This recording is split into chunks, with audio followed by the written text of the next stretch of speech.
Hello guys, meron lang po akong ituturo sa inyo. Kasi baka mamaya hindi niyo pa ito alam. Ito po ang itsura ng 100,000 pesos. Ayan. Dahil bago pa siya, manipis lang siya. So ito po ang itsura ng 100,000 pesos. Ito naman po, pag 100 piso, ganito kakapal, ito po ang itsura pa rin ng 100,000 pesos.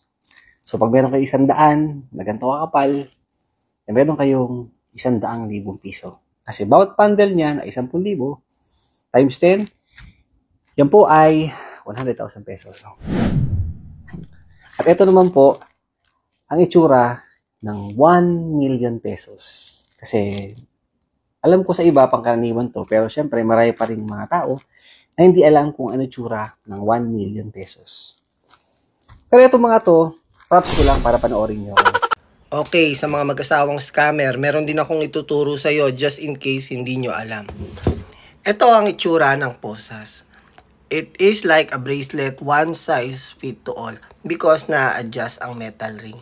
Ginagamit to sa mga taong inaaresto, gaya ng mangyayari sa iyo, no? Habang pinupusasan ka nito, habang sinusuot sa iyo to, binabasahan ka ng Miranda rights. You have the right to remain silent. Anything you say can be used against you in the court of law. You have the right to provide an attorney. If you don't have one, we can provide you. Ganon. So, para din siyang bracelet, tignan mo. O, diba? Ang ganda. Pag nakasuot na, mind mo na.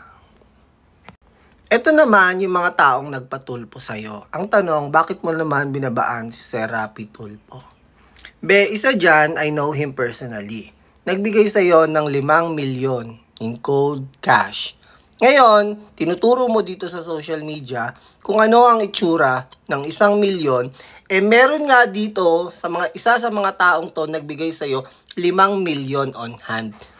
Para ka naman syungan, basta sabihin mo, hindi alam kung ano itsura ng 1 milyon. Niloko mo nga, 5 milyon binigay sa'yo. Nakakaloko ka naman.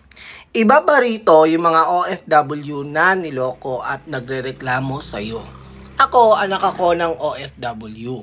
Hindi ako makakapayag na hindi mabibigyan ng katarungan ang mga taong in-scam mo. Itong lahat ng pinakita ko, hindi to props. Okay?